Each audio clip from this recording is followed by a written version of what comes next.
Wajah-wajah yang penuh dengan sukacita bisa lambaikan tangannya dong. Haleluya, haleluya. Yuk saya untuk kita mau berdiri sama-sama yuk.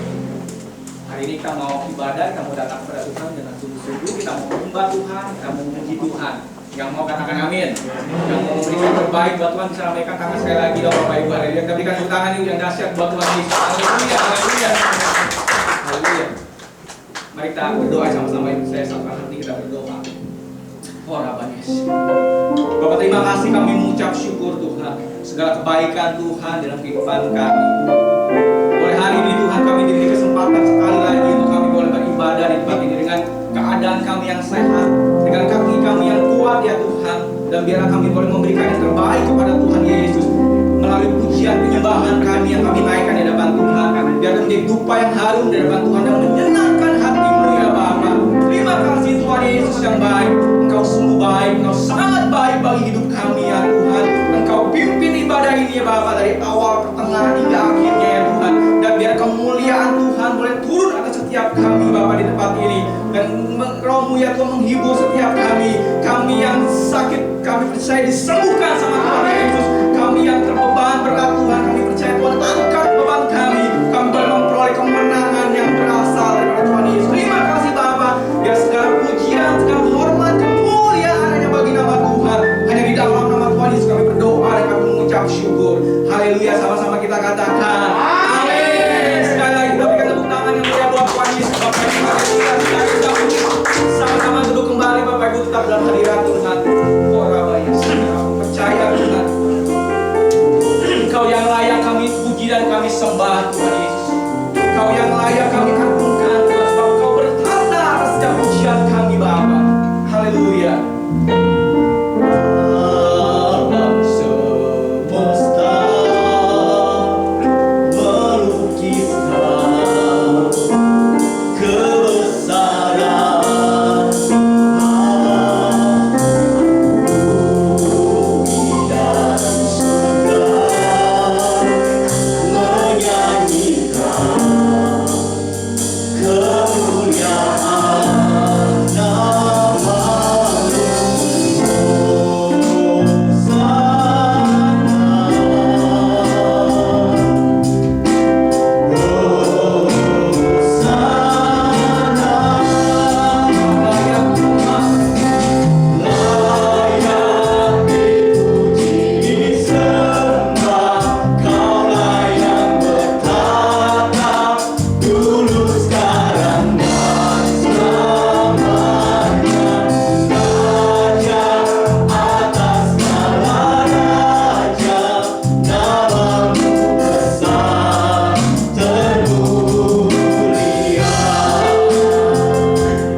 dan siap memuji Tuhan. Sama-sama kita katakan amin. Berikan tepuk tangan yang meriah buat Yesus. Haleluya.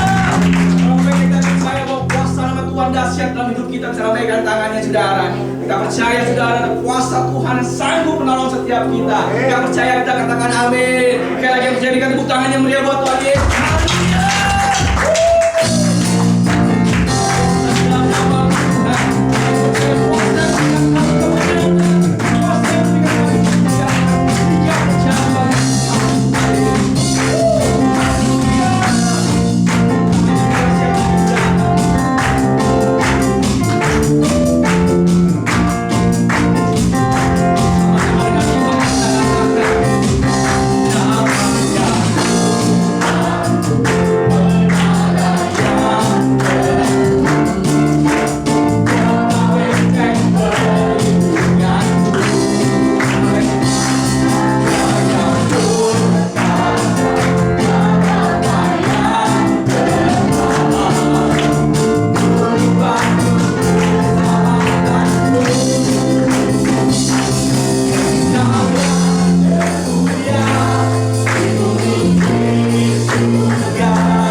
untuk menaklukkan setiap musuh-musuh kita. Haleluya. Yang percaya katakan amin. Sekali lagi percaya dengan tepuk tangan yang dahsyat buat Tuhan Yesus. Haleluya.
Jerman melawan Jepang, saudara.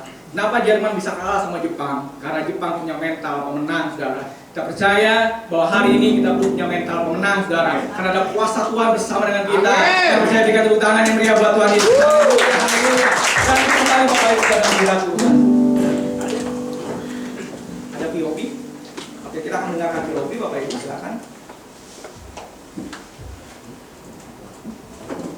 Banyak dari kita yang memasuki tahun 2022 dengan penuh sukacita dan gembira karena berpikir pandemi ini akan segera berakhir.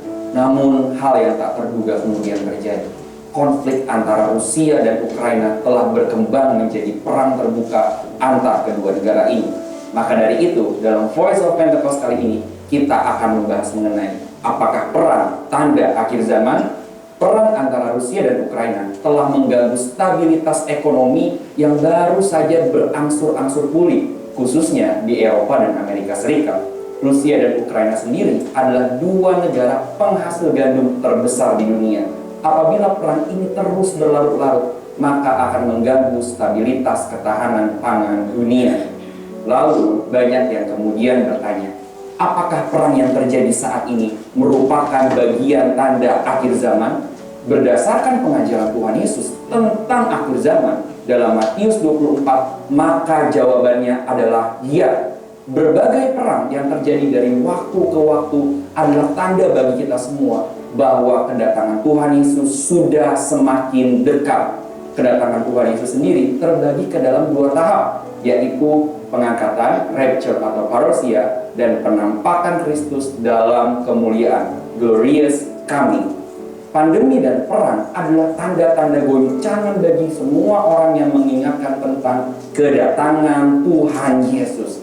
Peperangan yang terus terjadi ini sebenarnya tidaklah mengherankan, mengingat kasih kebanyakan orang akan semakin dingin menjelang akhir zaman dan terjadi berbagai penyesatan dalam pengajaran. Sehingga banyak orang akan berpaling dari Tuhan yang adalah sumber kasih dan juga berpaling dari ajaran yang benar.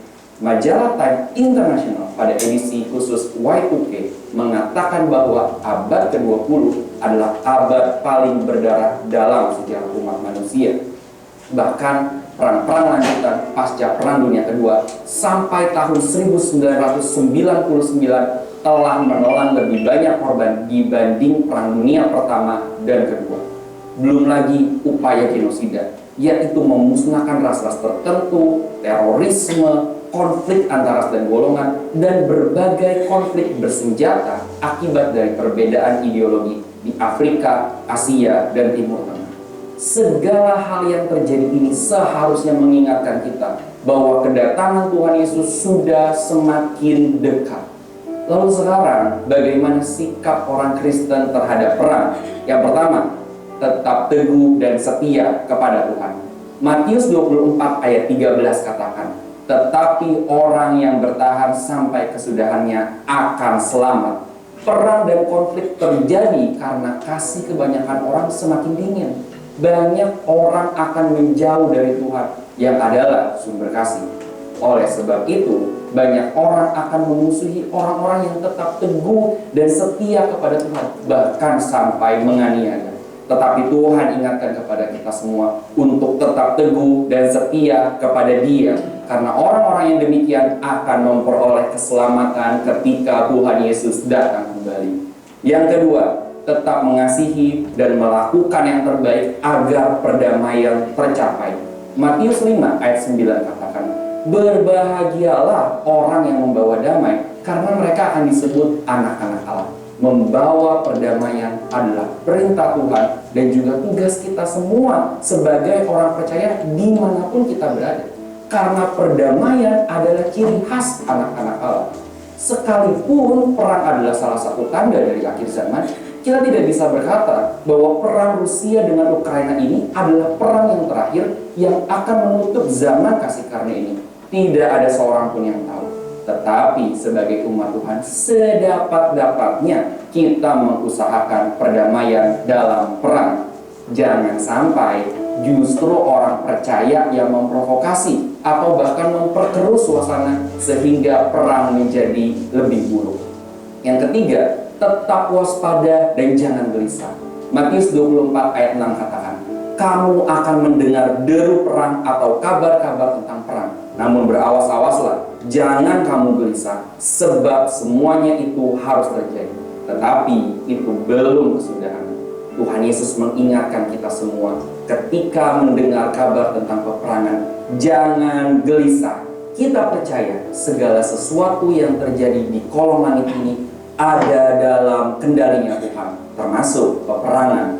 Namun lewat kabar-kabar tentang perang ini mengingatkan kita untuk terus berjaga-jaga, siap sedia, tetap setia, dan yang terpenting menyelesaikan amanat agung. Karena berbagai peperangan telah menjadi alarm penting bagi kita semua orang percaya bahwa kedatangan Tuhan Yesus sudah semakin dekat. Saudara, untuk penjelasan lebih lengkap dari tim teologi kami, silahkan buka link yang ada di atas atau scan QR Code yang tersedia. Tuhan Yesus memberkati. Mari Bapak Ibu kita siapkan hati untuk kita menerima firman Tuhan. Baik, sebelah Tuhan sekali lagi kami menyembah kami menyerahkan hati Tuhan melalui penyembahan kami. Ujilah kami ya selidiki hati kami dan batin kami.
alasannya kami hadir, karena kami ingin menyembah, memuliakan nama-Mu, kami mencintai-Mu ya Tuhan.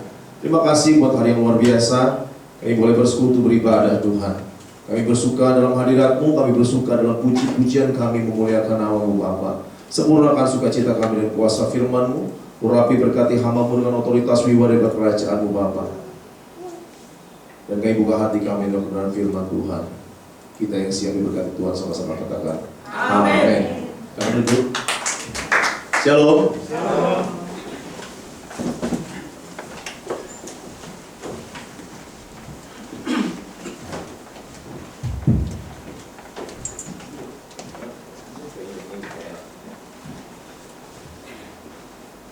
Ya, shalom.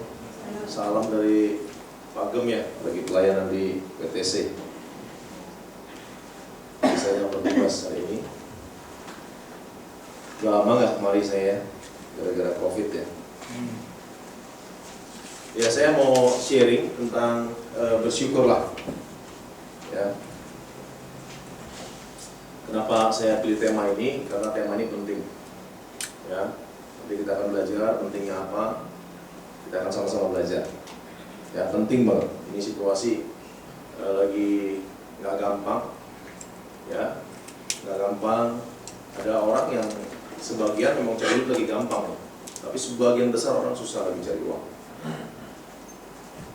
Orang punya sisa-sisa uang, usaha jarang yang berhasil. Orang usaha sewa ini, buka ini, itu kan uang-uang terakhir. Saya punya berapa banyak kenalan yang pekerjaan, lalu buka usaha, buka kafe, buka toko, buka apa, jarang yang berhasil. Karena emang situasi lagi sulit. Ya, nah kita akan belajar ini bahwa bersyukur itu ada kuasanya. Ya, 1 Tesalonika 5 ayat yang ke-18. Mengucap syukurlah dalam segala hal, sebab itulah yang dikehendaki Allah di dalam Kristus Yesus bagi kamu.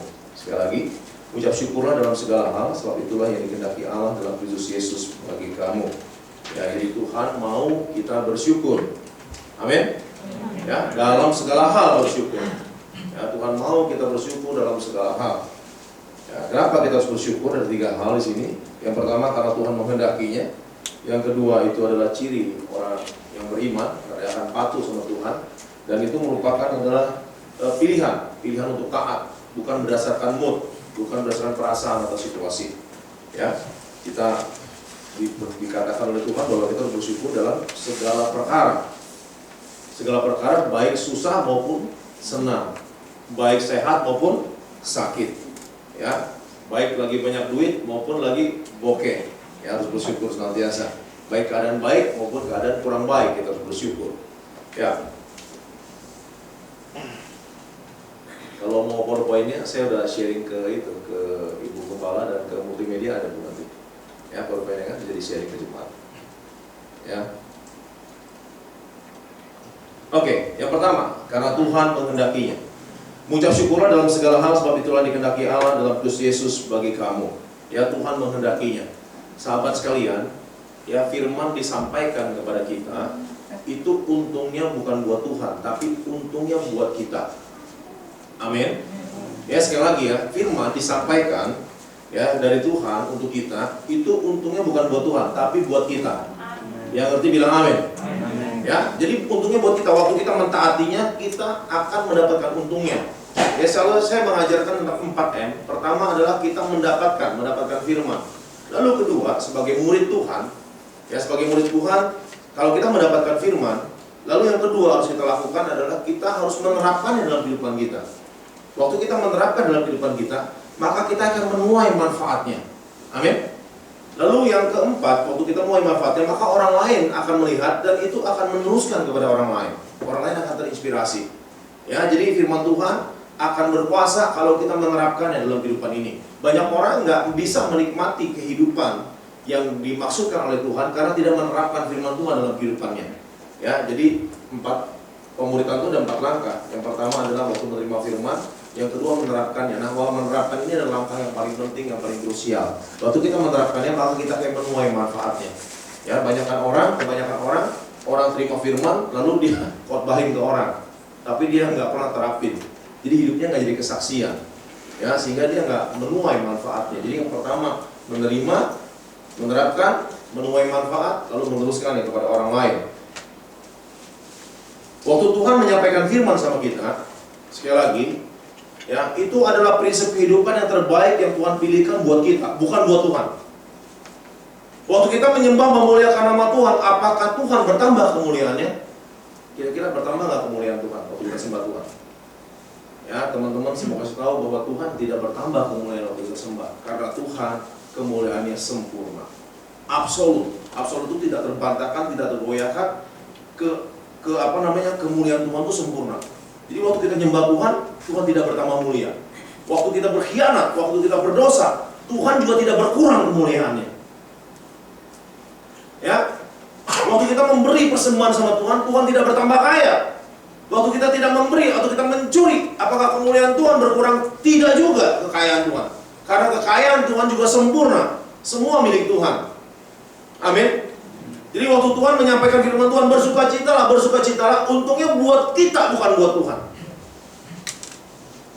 Nah, kita penting untuk belajar bersyukur sama Tuhan. Saya mau kasih kesaksian. Ya, waktu istri saya sakit, istri saya sudah meninggal tahun 2019, bulan Maret 2019 istri saya meninggal setelah sakit 11 tahun ya, sebagian besar kan tahu ceritanya. Facebook saya di suspend, jadi nggak punya Facebook lagi. Ada cerita-cerita banyak di situ, jadi saya nggak bisa lihat lagi, di suspend, ditutup sama Facebook. Nah, jadi ketika istri saya sakit 2008 istri saya sakit. 2008 istri saya sakit, dinyatakan kanker payudara, lalu operasi, kemoterapi, radiasi gitu ya, ngikutin prosedurnya. Ya, darahnya diangkat lalu 1 tahun lah menderita lah ya, kan harus botak, disinar itu kan juga keras sekali untuk tubuh, kemoterapi 20 tahun lah menderita. Setelah itu dokter nyatakan bagus, ya, bagus, sehat. 5 tahun berjalan, kita berobat rutin, kontrol rutin, bagus. Nah, saya habis khotbah di GBI Gajah Mada, terus anak saya antar istri saya, nyanyian saya keluar dari GBI Gajah Mada, terus istri saya ketemu gitu, terus anak saya mobilnya jalan, ya sama kawannya dia, terus istri saya tiba-tiba kejang. 2013 kejang. Waktu istri saya kejang-kejang itu, saya bawa ke Sinsei dulu, ya, ke Sinsei, ada di Pondok Besar 13 tuh, saya kenal Sinsei, bawa ke dia, terus dia bilang ini beda gitu. Ya, saya pikir serabut jepit atau bagaimana, kejang-kejang maksudnya kesakitan, badannya kaku. Terus saya bawa ke klinik, ke dokter, ada teman saya. Terus dokter bilang bahwa ini kemungkinan kankernya, ya, kankernya buat dia sakit. Singkat cerita, Senin kita ke dokter, dan ternyata kankernya udah di seluruh tulang, udah nyebar ke seluruh tulang. Itu sebabnya badannya kaku dan sakit. Gitu. Emang tanda-tandanya ada, mulai sakit. Tapi waktu difoto, namanya foto apa ya? Namanya difoto lah gitu, foto khusus gitu. Dia harus minum 3 liter gitu, harus blok terus di scan gitu. Dokter bilang, dokter ahli kanker yang bagian foto itu bilang bahwa ini bukannya kanker, ini adalah pengapuran gitu. Tapi ternyata kanker ya. Jadi kanker di seluruh tubuh dia, dan saya ke Singapura. Nah, singkat cerita, dalam kesusahan sepanjang itu, ya, itu udah mulai perjalanan saya sangat sulit di dalam 2013 sampai 2019. Yang paling sulit lagi adalah kira-kira 7 bulan terakhir sebelum istri saya dipanggil Tuhan. Saya lupa kejadiannya kapan, tapi ini saya lagi susah banget. Saya udah nggak bisa berdoa. Ya, orang susah itu nggak, kalau orang susah udah paling susah sesusah-susahnya, itu sampai berdoa aja nggak bisa. Kita tuh berpikir juga nggak bisa. Kita bodoh aja gitu jadi orang. Ya, jadi kesulitan tuh benar-benar menekan saya nggak bisa berdoa, nggak bisa nyanyi gitu, nggak bisa. Nyanyi gitu Hosana gitu nggak bisa. Ya, nggak bisa. Itu saya ingat sekali. Saya pergi sama Christopher hari itu masih SD. Ya, Christopher sekarang udah 18 tahun. Hari itu dia masih SD. Saya antar dia sekolah pakai mobil. Jarak rumah sama sekolah itu 40 sampai 50 menit. 40 sampai 50 menit. Rumah saya di Jatibening Estate, sekolahnya di Mahanaim, Naogo. Ya, yang tahu daerah Bekasi bisa ngebayang-bayangin lah. Gini. Nah, kalau pagi juga kan lumayan ya, nggak terlalu, maksudnya lewat dalam sih bisa, tapi tetap juga nggak bisa mau cepat 30 menit nggak boleh sampai. Itu lumayan jauh, jaraknya juga lumayan. Nah, ke Jatibening Estate saya jalan, begitu saya masuk mobil, saya ingat sekali saya langsung nangis. Saya nggak pernah nangis depan istri saya, hampir lah. Seingat saya nggak nangis depan istri. Saya selalu cerita, bercanda gitu ya. Kayak bos ini lah, ini kan ceria terus nih. Ya kan? Ceria terus. Nah, saya berusaha untuk ceria ya, karena istri saya lagi sakit kan. Saya nggak mau bawa melo gitu. Begitu saya naik mobil, saya langsung nangis. Itu air mata itu bercucuran tuh benar-benar deras banget. Dan waktu saya nangis, Kristo masuk mobil juga langsung nangis. Ada ke buang muka dengan ada ke sana gitu. Ya, di mobil. Saya lupa kejadiannya apa, sampai saya seperti itu. Mungkin saya nggak punya uang. Ya, kemungkinan besar nggak punya uang dan istri sakit gitu. Saya sering kali nggak punya uang. Ke dokter itu dikasih resep yang nggak bisa ngapa-ngapain. Cuma bisa sampai dokter doang. Gitu. Sering. Ditolong Tuhan juga ya lebih banyak gitu. Tapi sering banget gitu. Disuruh tindakan ini itu nggak punya uang. Gitu. Pendeta kan nggak boleh ngutang-ngutang. Jadi diam aja, berdoa aja. Ya, nggak pernah gitu. Saya pernah beberapa kali, ya 1-2 kali lah, minta uang sama teman yang benar-benar kaya sekali gitu. Ya 1-2. Ya ada yang ditolak, ada yang ngasih juga. Gitu. Ya udah merendahkan diri ya, udah harga diri udah nggak ada harga diri lagi kita. Gitu. Saya lupa sekali. Tapi yang pasti istri saya lagi sakit. Ya istri saya lagi berbaring, nggak bisa jalan, nggak bisa ngapa-ngapain. Karena kan istri saya itu akhirnya itu tulangnya ada empat yang tulangnya itu habis gitu. Sebagian tuh habis, benar habis dimakan kanker.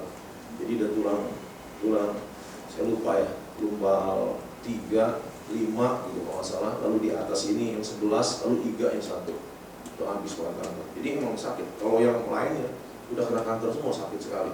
Sampai diusap aja juga jadi jerit kali ya, sakit sekali. Jadi kalau minta dipijit itu ya usap halus-halus gitu doang gitu. Kalau pijit nggak bisa. Kristo turun sampai sekolahan Mahanaim, Kristo turun, ya sebelum turun ya kita ritualnya begitu, kita cium-cium gitu ya, cipika-cipiki, cium, gitu. Love you deh gitu ya, tapi sebenarnya nangis-nangis. Begitu Kristo turun, saya nggak ngerti lah bagaimana dia menyelesaikan dirinya tuh kan, keluar dari mobil bercucuran air mata begitu kan. Nanti gurunya pikir, temennya pikir gimana, dia juga malu kalau yang mau teranginnya apa, ditanya kan bisa menangis kan. Nah saya di mobil, begitu Kristo tutup mobil, ya saya jalan, itu langsung teriak-teriak loh, tanpa sadar loh. Teriak-teriak saya. Wah, nangis gitu. Ya nggak pernah seperti itu, nggak pernah seperti itu. Tapi saya ingat sekali, saya melihat lampu putih gini kuning warnanya. Jadi udara itu, pokoknya ini nih, kita lihat tuh warnanya kuning. Jadi kayak maghrib. Ngerti ya maksudnya ya? Jadi tengah hari itu kayak maghrib.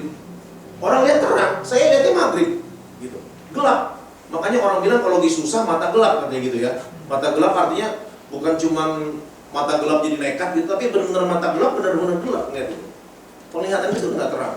Jadi saya harus mesti tabuk-tabuk kepala saya, tabuk-tabuk pukul-pukul gini, usap-usap gini, baru nanti pelan-pelan dia terang. Gitu. Tapi nanti kalau saya merem sebentar atau bagaimana, ya dia langsung jadi jingga lagi warnanya, jadi kuning lagi begitu. Lalu kalau napas itu susah. Nah, belum pernah kan susah, napasnya susah kan? Napas susah. Jadi napas ini kan enteng nih kalau kita gini. Ya kan enteng gitu ya. Tapi kalau orang lagi tertekan berat, tertekan dengan beban yang sangat berat, itu napas tuh, udara tuh kayak kental. Udara tuh habis dihirup, begitu dihirup, itu nusuk ke dada. Sakit gitu. Ke dada. Luar biasa. Ya saya kebuaran, jadi saya nangis kurang lebih, bayangin kalau 40 menit kali 2 aja 80 menit saya nangis ya, sampai rumah. Ya saya parkir, rumah saya persis kayak gini nih. Ya, saya parkir kayak gini, ini ada kamar lah, tapi saya sekat gitu juga supaya nanti buat ruang keluarganya tuh adem gitu kan. Nah jadi saya turun parkir mobil, ya rumahnya juga kurang lebih segede gini di Jatibening Estate itu. Kurang lebih segini tanahnya ya, 7 kali 15 atau 7 kali 17 gitu. Saya duduk di tangga bawah situ. Ini istri saya kamar di sini, di depan sini di kamar ada pintu lagi. Jadi kalau saya nangis sudah kedengeran. Saya nangis gitu lama di situ. Ada mungkin 15 menit saya nangis di situ ya, nggak mampu untuk ke loteng. Dan saya ingat Raja Daud itu sering ngomong begini, bermasmurlah hai jiwaku, pujilah Tuhan hai jiwaku, betul ya? Bersukacitalah hai jiwaku, bersukacitalah engkau karena Tuhan, gitu kan? Benar ya? Mazmur suka ngomong gitu kan? Pokoknya Mazmur banyak ngomong gitu, saya ingat. Lalu saya perintahkan kepada jiwa saya, ya, Eliakim bersukacitalah, hai Eliakim, hai jiwaku, hai Eliakim, bersukacitalah, bersukacitalah. Dan hari itu kira-kira saya udah seminggu mungkin nggak bisa berdoa, ya 3 atau seminggu saya nggak bisa berdoa, saya lupa. Dan hari itu saya mulai bisa nyembah Tuhan. Nyembah Tuhan ya sedikit aja, ya, karena udah nggak ada, ibaratnya orang mau jalan itu udah nggak punya tenaga, gitu, ngerti ya? Kalau ibaratnya kita lagi lari nih, napasnya udah habis, gitu, udah nggak bisa ngapa-ngapain lagi. Dan di situ saya mulai nyembah Tuhan sedikit aja, ya.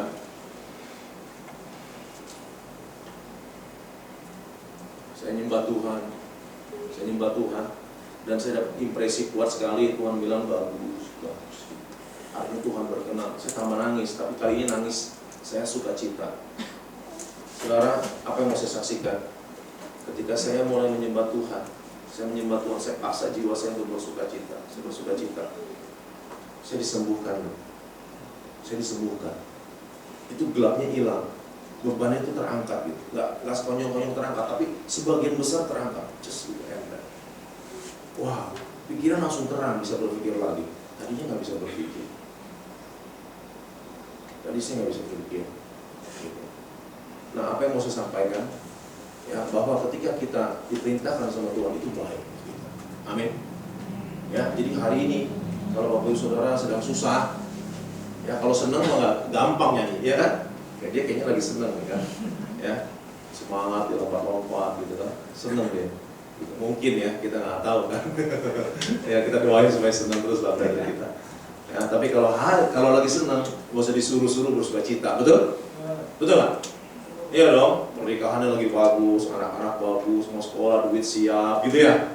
Ya kan, dagang bagus, tagihan lancar, wah amin, haleluya, kesehatan bagus. Itu nggak usah dia bersukacita, kita bisa bersukacita. Tapi ketika keadaan tidak seperti apa yang kita harapkan, dapatkah kita bersukacita? Nah, ini yang kita maksudkan, dimaksudkan Tuhan, bersukacita. Bersukacita itu ternyata punya kuasa. Nah, ini makanya saya bilang, kenapa saya mengajar hari ini sharing tentang bersukacita? Karena waktu kita bersukacita ada kuasa. Amin. Dan waktu kita bersukacita, itu begini firman Tuhan bilang, kalau kamu berdoa, berdoalah seolah-olah kamu sudah mendapatkannya, betul kan? Ya kan? Nah, kalau orang ya tertimpa beban berat lalu mengasihani diri sendiri, aduh, dia seperti orang yang tidak punya pengharapan. Dia orang yang tidak punya pengharapan, betul kan? Kayak seperti tidak punya pengharapan. Dia seperti orang yang apa? Kalau kamu berdoa, hendaklah kamu berdoa seolah sudah mendapatkannya. Ini orang berdoa, dia tidak punya pengharapan untuk mendapatkan, betul nggak? Kalau kita berdoa, berdoalah seolah kamu sudah mendapatkannya, belum dapat. Tapi kalau kamu seolah sudah mendapatkannya, kamu akan mendapatkannya. Jadi waktu kita bersukacita, kita tuh seperti orang yang bersemangat untuk mengambil berkat Tuhan. Amin. Jadi waktu kita bersukacita ada kuasa. Kuasa untuk kita mendapatkan apa yang Tuhan janjikan dalam hidup kita. Penting untuk bersukacita. Amin. Tapi emang gak gampang kan kalau lagi susah kan. Tapi paksa, biar hai jiwaku bersukacita, hai Randi bersukacita, Eliakim bersukacita, gitu. Saya mulai praktekin bersukacita. Semangat bergairah. Nah, waktu kita bersedih hati, kita berkeluh kesah, ada 100 lebih zat secara kimiawi dalam tubuh kita itu berproduksi. Itu bikin kita darah tinggi, bikin kita kolesterol, bikin kita sakit gula, bikin kita lemes. Betul ya? Orang kalau lagi susah, terus dia meratapi kesusahannya, badannya lemes nggak? Lemes kan? Perut kamu nggak? Kamu lu, senang lu perut. Enak makan nggak? Enak makan. Kepala pusing, leher tegang, betul kan? Nggak pengen ngapa-ngapain, otak langsung nggak bisa berpikir jernih ya. Jadi rada-rada bego gitu maksudnya ya. Gitu. Kenapa? Karena ada 100 lebih zat ya secara kimiawi dihasilkan oleh tubuh, diproduksi, dan itu menghancurkan imun tubuh kita. Tapi waktu kita bersukacita, hati kita penuh kegirangan, maka cuma ada 3 zat ya. ada endorfin, adalah fin, saya lupa. Ada 3 atau 4 zat. Nah itu bikin kita awet muda, bikin jantung kita bagus, gula kita bagus gitu. Jadi penting untuk bersukacita. Amin. Mau bersukacita? Amin. Penting ya, bersukacita. Ya, supaya kita mendapatkan apa yang kita doakan. Kita harus jadi sahabat buat diri kita sendiri, jangan jadi musuh buat diri sendiri. Maksudnya apa? Kalau kita bersungut-sungut, kita nggak bersukacita, kita jadi musuh buat diri kita sendiri. Kita sulit untuk mendapatkan apa yang Tuhan janjikan. Kenapa? Kalau orang bersungut-sungut, itu seperti orang yang bimbang akan janji Tuhan. Orang yang bimbang tidak akan mendapatkan apa-apa katanya. Betul ya? Betul kan?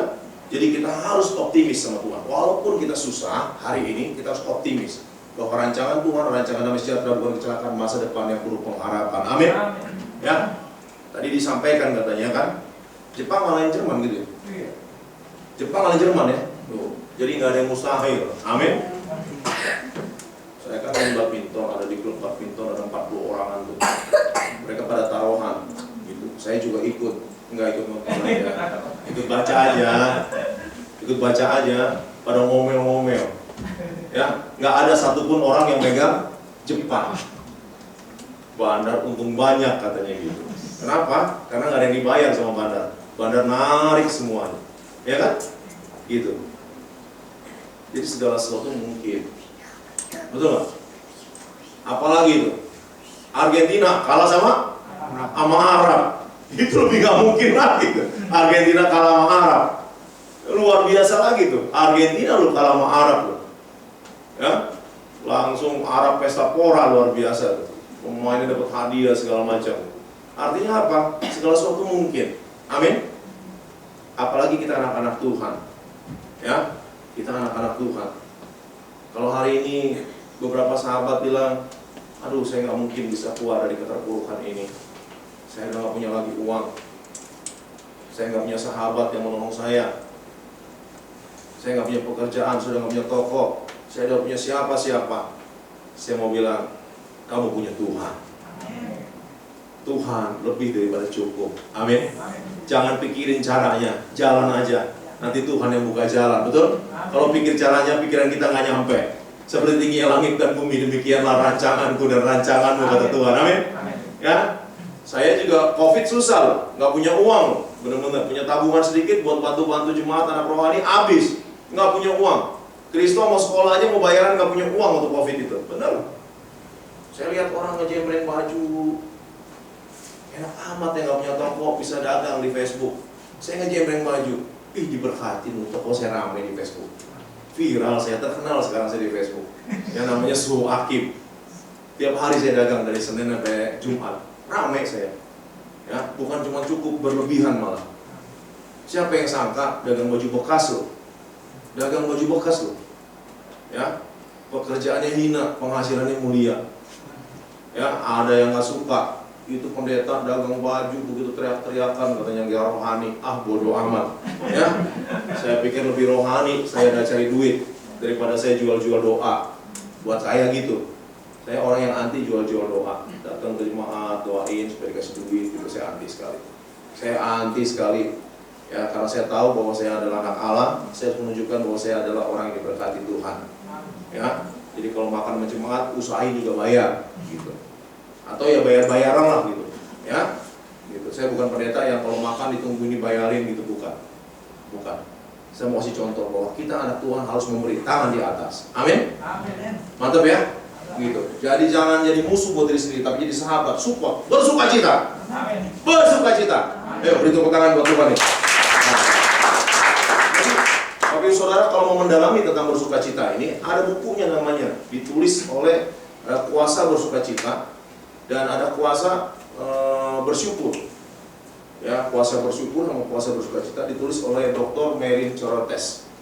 Itu viral tahun 80-an, buku itu viral, laku banget. Udah nggak terbit lagi, tapi buku bekasnya masih ada. Ya, buku bekasnya masih ada. Buku saya dua-duanya hilang, tapi saya kemarin dapat yang bersyukur, saya dapat bersukacita, saya dapat. Belum saya buka, saya beli 50.000, ada yang jual di. Saya nge-googling gitu yang jual, itu saya hilang. Saya punya perpustakaan itu sebetulnya nggak boleh, bukunya nggak boleh keluar, karena penting buat saya khotbah, ngajar gitu ya, ingat ini, lihat gitu. Tapi ada aja yang hilang, nggak tahu.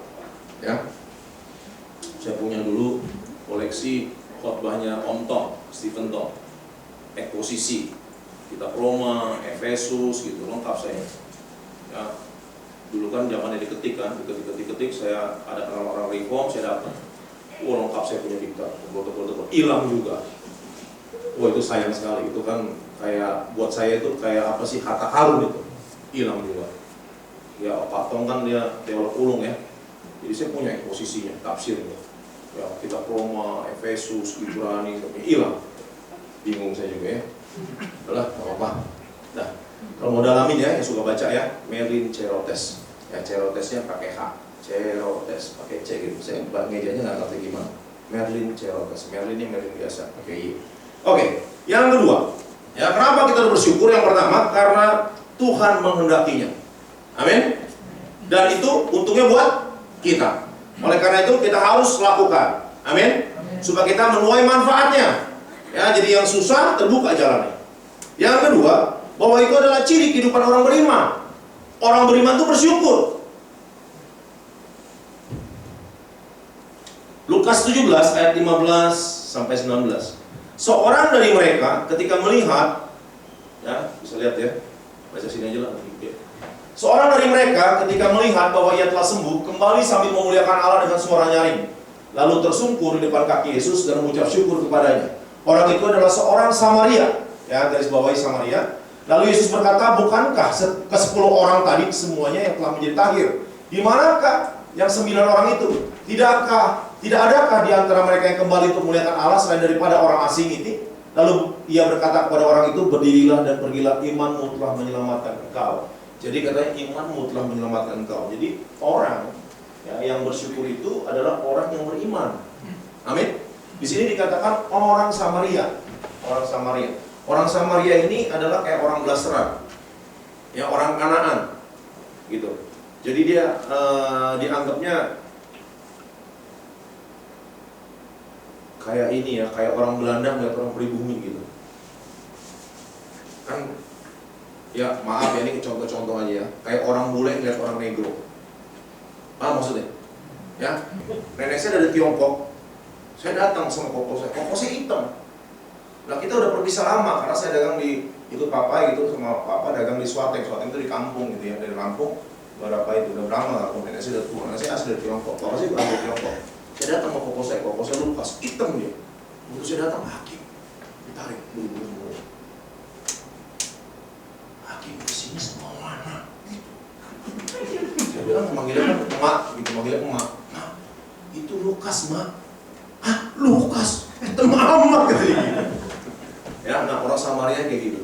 Dianggap orang Samaria itu orang nggak kenal Tuhan. Jadi itu ayat ini penuh makna. Ya. Jadi hari ini Bapak Ibu Saudara yang datang, ini kan namanya kebaktian. Ya, asal katanya bakti, betul? Ya, kebaktian itu kegiatan berbakti. Ya, kegiatan bersyukur sama Tuhan. Jadi orang yang datang bersyukur sama Tuhan, berbakti, itu ciri orang beriman. Semua orang diberkati. Tetapi hanya orang-orang yang beriman aja yang ngerti bersyukur sama Tuhan. Katakan amin. Amin. Ya. Terus bedanya apa? Pasti nanti ada beda berkatnya dong. Betul nggak? Ada beda berkatnya. Ya, kita adalah orang-orang yang pastinya akan menerima mahkota kekekalan. Amin. Ciri orang beriman, 10 orang loh. Ya, 10 orang loh disembuhkan, cuma 1 loh. Yang datang orang kafir lagi. Sama nih ceritanya. Yang ada ibu-ibu datang, Tuhan, karena saya sakit di rumah. Tolong dong Tuhan, sembuhin anak saya. Terus Tuhan Yesus bilang apa? Aduh, nggak patut. Masa anjing ngambil roti buat anak-anak? Masa roti buat anak-anak dikasih makan anjing? Ya tau cerita ini kan? Kasar banget ya. Kasar banget omongannya. Terus ibu ini bilang apa? Tuhan, kalau anjingnya makan remah-remah boleh nggak? Boleh dong. Tahu remah-remah? Kalau kita makan roti kan hancur jatuh kan? Saya tuh suka nonton TV diranjang gitu kan. Saya kalau makan biskuit atau apa itu saya jagain gitu pakai piring. Ya. Karena pasti ada remah-remahnya, betul? Ya, udah pakai jagat piring juga. Nanti kita lihat spray, kita gini-gini tetap ada. Itu namanya remah-remah. Nah, dia bilang, boleh dong anjingnya makan remah-remah di bawah meja. Tuhan Yesus sampai kagum. Dia bilang, belum pernah saya ketemu orang yang kayak kamu imannya. Pulang, anakmu sudah disembuhkan, katanya gitu. Belum pernah saya melihat orang iman seperti kamu, orang beriman seperti kamu. Pulang, anakku sudah disembuhkan. Itu orang Kanaan, orang Samaria juga. Artinya kita jangan mau kalah sama orang dunia. Amin. Ini yang terdahulu bisa jadi yang kemudian. Jadi yang duluan bisa jadi belakangan. Yang belakangan bisa jadi duluan. Ini zaman anugerah. Jangan mau kalah. Amin. Dia sama bilangin kiri kanan nih, jangan mau kalah. Jangan mau kalah. Ya, ciri orang beriman bersyukur, patut bersyukur. Berbakti ini penting.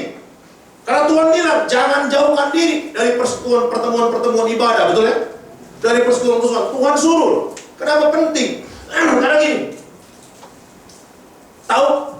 Anak sekarang susah kalau kita ngomong ya. Kalau kita zaman dulu ngerti ya. Ano atau ano? Nah, susah ya. Orang bakar sate tahu? Nah, sekarang juga susah nih, bakar sate udah modern gitu ya. Ya pokoknya bakar sate udah tahu lah ya, orang Madura bakar sate itu kan ada arang kan. Nah, prinsip arang kalau kita ambil, kan lagi membara nih, kita ambil, kita taruh, pisahin, masih nyala? Sebentar nyala? Sebentar nyala, terus kita tungguin? Mati. Betul kan? Kita ambil, kita pindahin lagi, gabungin lagi, nyala lagi nggak? Nyala lagi. Betul ya? Jadi waktu kita bersekutu, kita dapat energi. Amin. Waktu kita bersekutu, kita dikuatkan. Amin. Tapi waktu kita terpisah, kita lemes ya. Makanya penting untuk bersekutu. Analogi lain ada lagi. Kita punya HP. Ada nggak di sini yang punya HP nggak dicas-cas bisa hidup terus? Nggak ada. Betul ya? Nggak ada. Saya kan kalau kepik itu, kepik nyewa sepeda atau sepeda listrik, demen banget itu. Pagi malam ada perkawinan anaknya Pak Kiki, ketua BPD DKI, GBI, itu menikahkan. Datang manusia itu saya janjian, kita kepik yuk, ya, refreshing, nyewa sepeda listrik, tau kan? Tau nggak? Pada kurang pikir, pada mana? Susah, mainnya di pasar Kelangur. Ke Ancol aja lewat laut ke bayar. Nggak bener ya. Nah, saya nyewa sepeda 75.000, ya, gitu. Wah, itu kalau kita dulu dapat 1,5 jam, sekarang cuma 1 jam. Pelit banget tuh cincin pada orang Medan emang ya, gitu. Jangan duitnya, dosanya dimintanya kagak dikasih. Bercanda aja, bercanda. Jadi saya pinjam nih, kayak sewa, kebut kan. Kalau kita kebut tuh gampang habis baterai. Kalau kita lambat-lambat, awen. Tapi kalau kita kebut kan seneng loh. Namanya cowok kan, saya juga sering terabasan kan. Saya suka bercanda-bercanda. Kayak orang terabasan kan gitu. Kayak orang lagi botril gitu. Gitu. Habis baterainya. Kudu dicas betul? Betul nggak? Saya mau kasih tahu. Tuhan itu sumber kuasa. Amin? Sumber kuasa, betul? Bahasa gampang itu sumber energi, sumber listrik, sumber kehidupan buat kita. Jadi waktu kita lemas, waktu kita dicas, terhubung sama Tuhan, gitu. Kita kuat lagi. Itulah kenapa kita perlu Tuhan. Itulah kenapa kita perlu beribadah. Amin? Dalam persekutuan ini kita saling nyetrum tuh, kayak tadi, prinsip arang. Ya, waktu kita nyembah Tuhan, Tuhan bertambah kuasanya nggak? Bertambah nggak kuasanya Tuhan? Tidak. Karena Tuhan kuasanya sempurna. Yang bertambah siapa? Kita. Waktu kita menyembah Tuhan, kuasa kita bertambah. Karena kita kesetrum dari Tuhan kan? Ketransfer. Ya kan? Kekuasaannya Tuhan berkurang nggak? Nggak juga. Karena dia sempurna. Amin? Gitu. Makanya teman-teman, waktu kita nyembah Tuhan itu tersambung sama Tuhan, itu pentingnya juga buat kita, bukan buat Tuhan. Jangan berpikir gini, wah Tuhan, lu habis gua sembah, habis gua puji, udahlah, syukurlah lu, berterima kasih lah, gua puji gua sembah, gitu. Ya, lu lagi bego. Ya, lu lagi bego. Karena apa? Waktu kita menyembah sama Tuhan, kita untuk bersyukur sama Tuhan, itu kita lagi dicas. Ini besok-besok mungkin 10 tahun lagi ini mobil listrik semua mungkin. Ya, motor listrik semua. Yang ngapain juga di BBM kan? Kalau listrik gratis gitu ya, maksudnya listrik jauh lebih murah. Ada teman badminton saya yang di Kelapa Gading itu pakai Tesla. Tesla kan mahal ya. Berapa duit tadi beli itu? Mobil yang hidup suaranya kagak ada. Ya listrik kan. Kita kagok juga kalau kita kan pengen dengerin gitu, gitu kan. Ini kagak ada suaranya. Dia bilang gitu, "Om, ini Om," karena anak teman saya, "Ini Om, hitung-hitung Om, 1 liter itu cuma berapa rupiah gitu, 100 rupiah atau 60 rupiah gitu. Satu, kalau hitung per kilometernya. Kalau kita kan misalnya, sekarang kita beli Pertalite. Pertalite kita misalnya 10.000 ya, bukan misal, benar 10.000 kan. Kalau mobil kita 110, berarti 1 kilometer kita 1.000 kena kan, ya kan?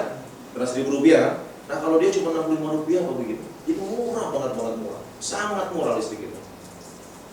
Jadi dia satu hari itu kalau misalnya jalan jauh dia ngisi gitu, paling ya hitung-hitung duitnya itu cuma 30.000 dia bilang gitu, 40.000. Kalau kita kan jalan-jalan jauh, mobil bisa 150.000, 200.000, itu cuma 30.000 gitu, murah sekali. Ya, nah itu perlu dicas. Waktu dicas kuat, kita juga begitu. Amin. Ya, mau terus berbakti sama Tuhan? Mau bersyukur sama Tuhan? Karena itu ciri orang beriman. Ya, itu Tuhan disukakan dan sebetulnya untungnya itu kita.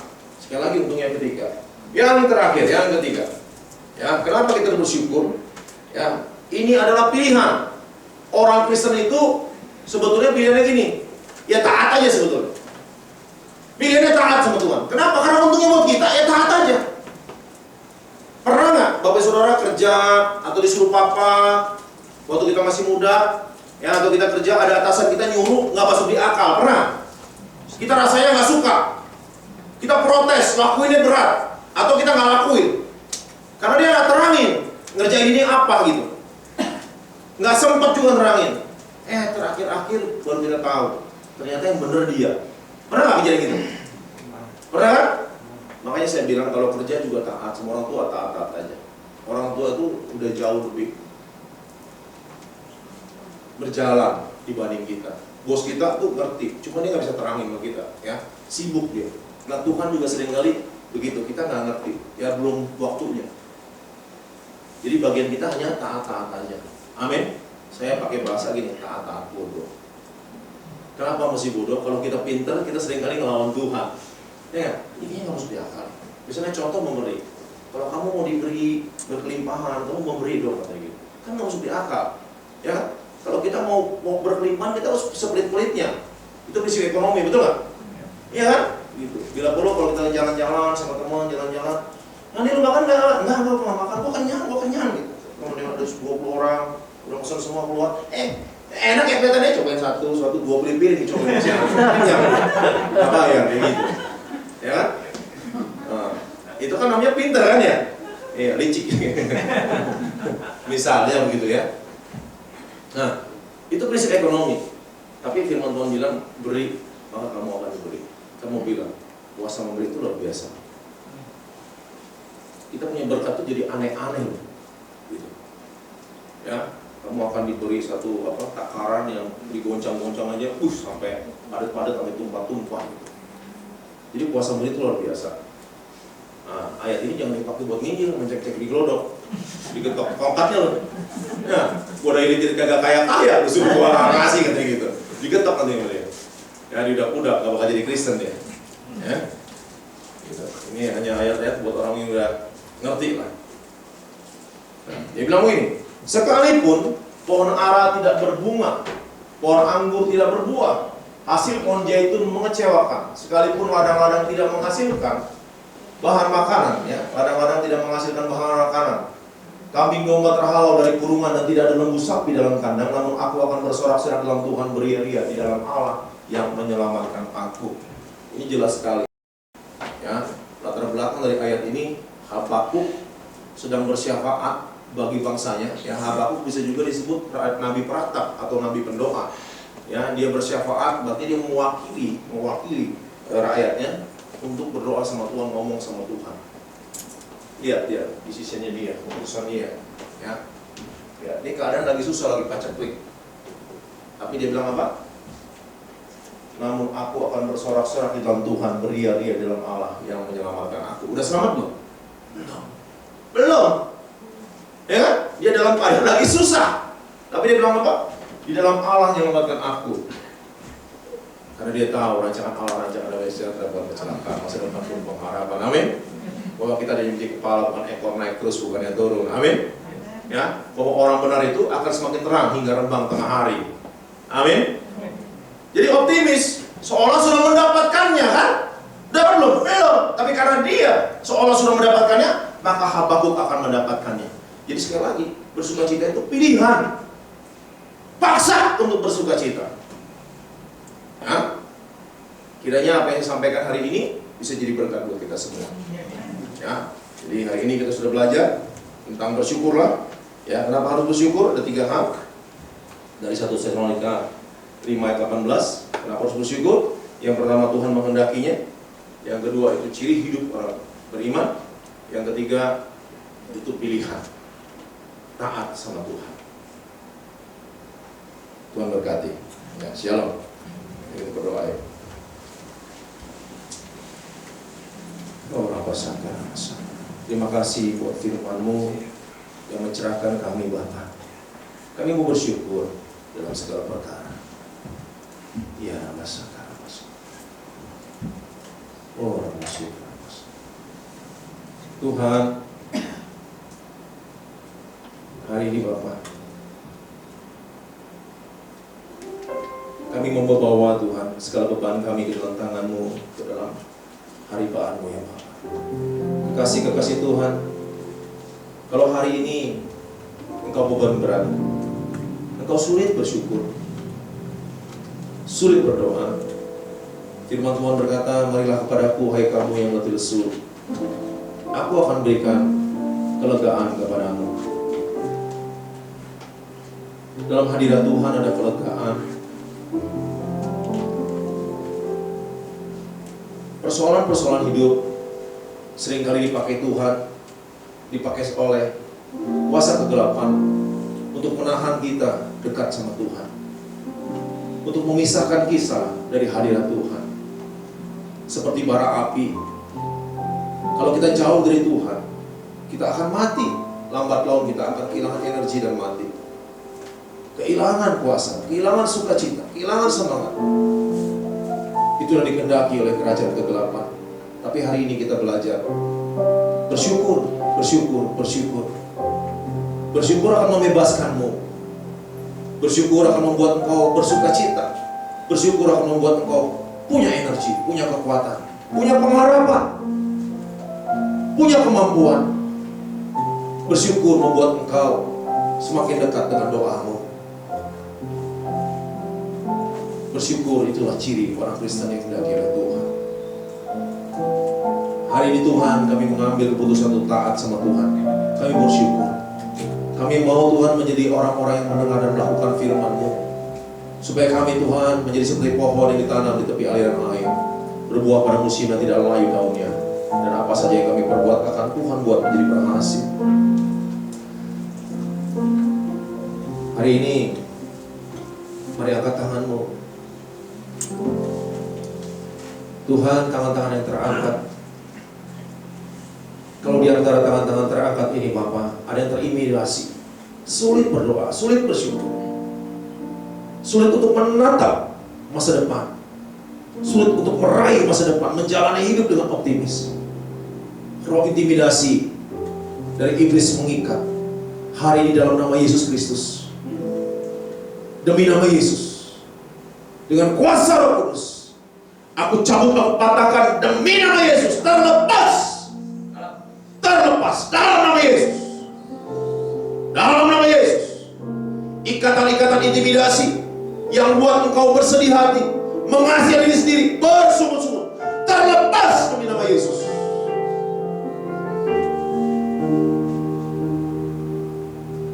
Biarlah jiwamu bebas merdeka memuliakan Tuhan. Jiwamu bebas merdeka bermazmur bagi Tuhan. Kekuatan sukacita yang baru turun atasmu di dalam nama Yesus. Terima kasih Bapa. Biarlah terbuka jalan-jalanmu. Terbuka jalan-jalanmu. Terbuka pintu-pintu berkatmu. Berkat yang tertahan dilepaskan, berkat yang tercuri dikembalikan demi nama Yesus. Terima kasih Bapa. Kami percaya apa yang kami ikat di bumi terikat di surga, apa yang kami lepaskan di bumi terlepas di surga. Terima kasih buat firman-Mu, terima kasih buat pengurapan-Mu. Demi nama Yesus, kita berdoa Tuhan sama-sama katakan Amin. Amin. Terima kasih. Shalom. Terima kasih Suhu Aki sudah menyampaikan firman Tuhan di GP Perkembangan. Sungguh luar biasa, saudara ya. Saya tuh bisa bersuka cita bukan karena tidak ada pergumulan, saudara ya. Tapi saya percaya, saya mau ikuti perintah Tuhan bahwa bersuka cita dalam segala perkara. Amin. Kamu katakan amin. Sekali lagi berikan tepuk tangan yang meriah buat Tuhan kita, saudara ya. Haleluya. Kita akan mengakhiri ibadah kita pada siang hari ini. Yuk saya undang kita bangkit berdiri sama-sama. Kita akan berikan persembahan kepada Tuhan. Haleluya. Saya pimpin berdoa. Nanti Suhakim doa berkat ya. Doakan kita semua. Haleluya. Mari kita angkat amplop kita yuk. Sembah kita dalam Tuhan. Bapak terima kasih, kami mengucap syukur Tuhan untuk firman yang Tuhan sudah sampaikan bagi setiap kami. Dan biarlah kami terus boleh menjadi anak-anak Tuhan yang selalu mengucap syukur di dalam segala perkara hidup kami. Apapun yang terjadi dalam kehidupan kami Bapak, biarlah melalui bibir kami, hati kami boleh terus mengucap syukur bahwa Engkau adalah Allah kami yang luar biasa baik bagi setiap hidup kami Bapak. Siang hari ini Tuhan, kami bawa persembahan kami di hadapan Tuhan. Kami mengangkat persembahan kami ya Tuhan yang terbaik buat kepada Tuhan. Dan biar persembahan yang kami boleh berikan kepada Tuhan boleh menjadi sesuatu yang berkenan di hadapan-Mu ya Bapa. Memperluas kerajaan-Mu ya Tuhan. Kami percaya apapun yang kami boleh berikan pada siang hari ini Tuhan boleh berkenan di hadapan-Mu ya Bapa. Terima kasih Tuhan Yesus, segala pujian, hormat, kemuliaan hanya bagi nama Tuhan. Hanya di dalam nama Tuhan Yesus kami berdoa dan kami mengucap syukur. Haleluya. Sama-sama kita katakan amin. Ku mau selalu bersyukur, selalu bersyukur. Haleluya.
gereja-Mu di tempat ini Tuhan, terus Kau berkati.